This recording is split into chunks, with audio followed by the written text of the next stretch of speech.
covering the stories that impact your life, your town, your state, and your future. This is the Means Report with your host, Brad Means.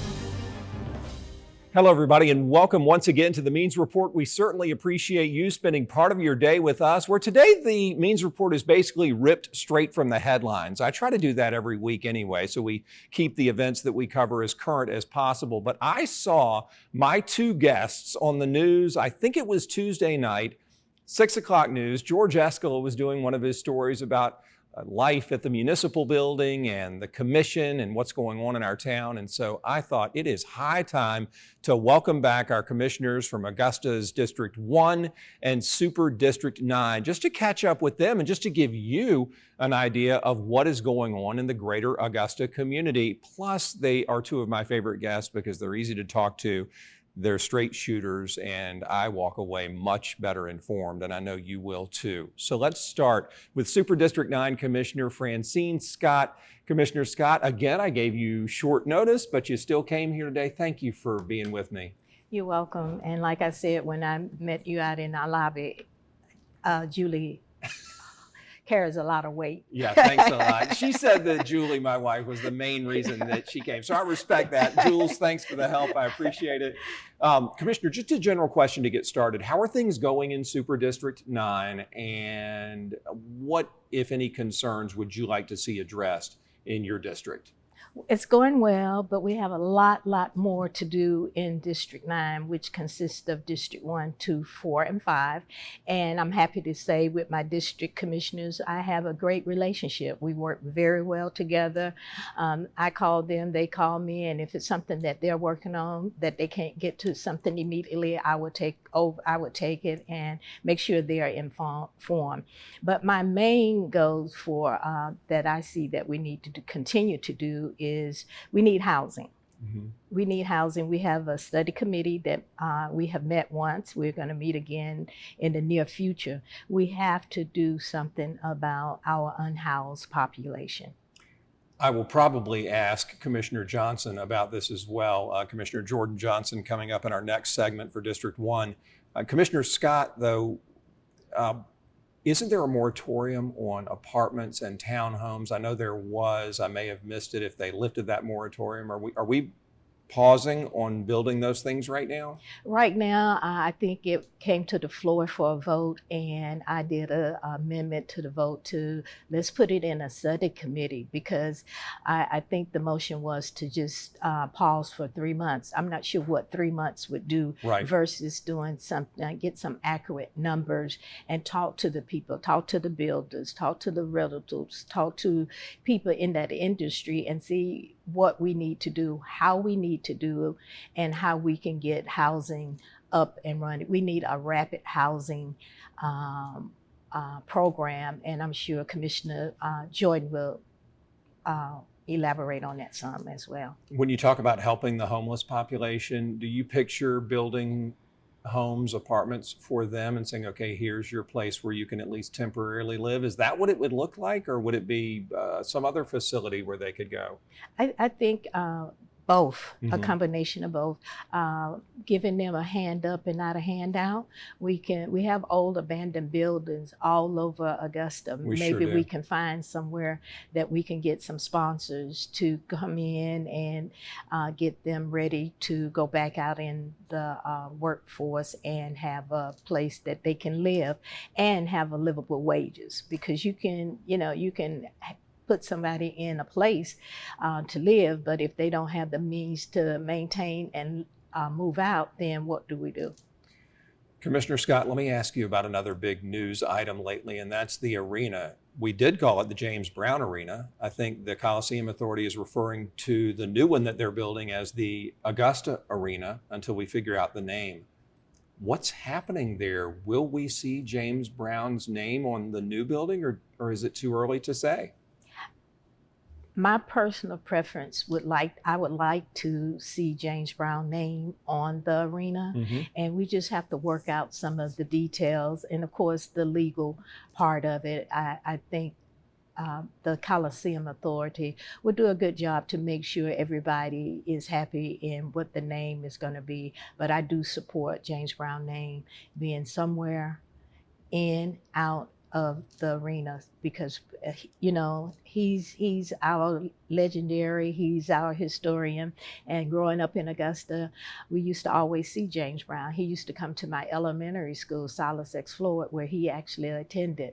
So yes, we owe it to his legacy to have James Brown name somewhere within and on James Brown, on the new arena. I think they just put it there because I don't know if they had permission to actually put it in there right now, because it's there's another organization that actually owned the rights of his name. So I think after they get that part started, talking to those people, I think we will be able to move forward with them saying okay to James Brown Arena. Okay, that's a great answer, and it helps me understand it a lot better, and I appreciate that. You used to work for the Department of Corrections, and so I wanted to ask you what you think of our jails, especially the Webster Detention Center. Is everything okay with that facility? Let's just focus on the main jail. And what, if anything, would you like to see done there? We definitely need a new jail. Mm-hmm. We really need a new jail. By putting a Band-Aid on it, I don't think it's going to do any good. It's an old building, and first thing is first. If we need to do a fix-up to get ready to do another new jail, but I would like to see a brand new jail for the Webster Detention Center. Because there are some criminals there that need to stay in jail, but then we have some people that did some traffic violation and can't get out, and when they don't have the money and the pay, and so they lose their job. So we need to be able to do a quick turnaround on those, and I think we won't be as overcrowded. But right now it's overcrowded, understaffed. I think Sheriff Brantley is doing a great job, but he needs some help. I was able to go forth and hard for them to get the money, and I call it the criminal justice budget, because everybody needed money. He needed money. DA Jared Williams and our public defender need money, and I know we need to keep our streets and our city and our community safe. So we need to lock up the bad people, but the ones that we are mad at, we need to slap them on their hand and say, okay, you go out, pay your restitution, and move forward. Let's move on to garbage service. This was a story that was in the news in recent days because it looks like the city, and I don't want to misspeak here, y'all are either close to or you've done a deal to have a person pick up our garbage, a company pick up our garbage. Can you bring me up to speed? And we're taping this on a Thursday. So y'all will probably meet again shortly after this airs, but where do we stand on garbage service, and are you satisfied with the way things are playing out? Well, right now, and we had our committee meetings last Tuesday, so the vote would come to the item will come to the full commission to vote yes or nay. And in Augusta, 6 votes carries the word around, and right, that's what it takes. It takes 6 votes, but sometimes it's hard. It's hard to count the 6 right. In Richmond County. But yet we did. It did pass out a committee unanimously. So now it comes to the full House. We have one vendor who is proposing to do all of the county, all of Richmond County. Can that company handle all of us? Just one company? Well, that's that.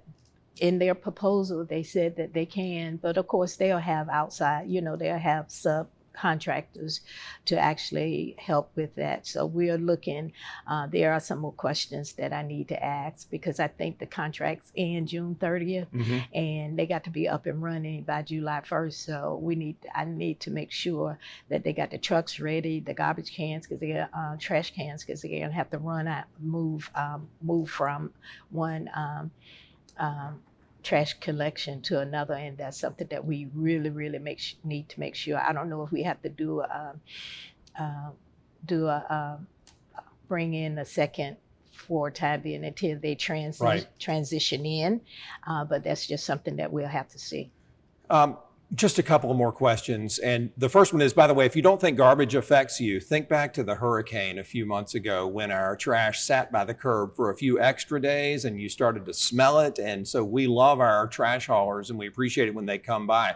The recycling part, are we still trying to figure that out to see if we fully bring back recycling? Well, they did bring recycling up, but I think it's going to be something that if you as an individual want to recycle, there will be an opportunity for you to recycle.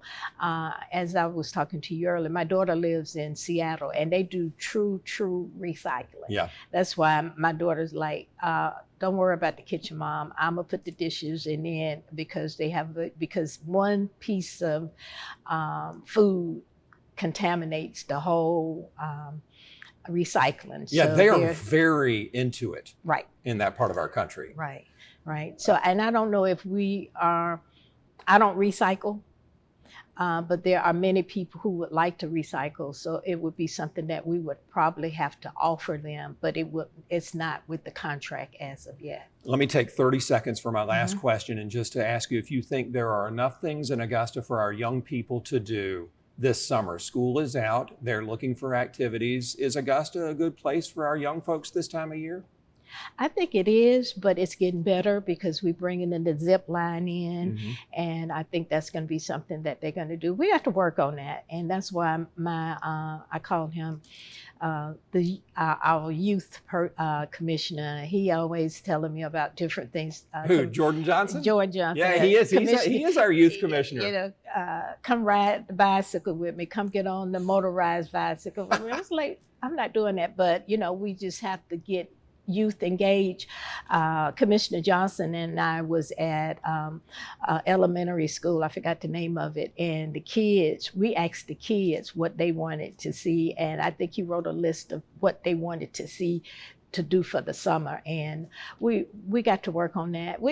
Augusta, we have a lot to do. Yeah. We're gonna do it, and it's gonna take all of us, the young, old, and the new, to make Augusta a place that you would want to live, work, and raise your family. Well, as I told you right after you got elected, thank you for serving, because you're one of the few who stepped up and said, I'm going to help carry out this vision and make these things come true that you've talked about.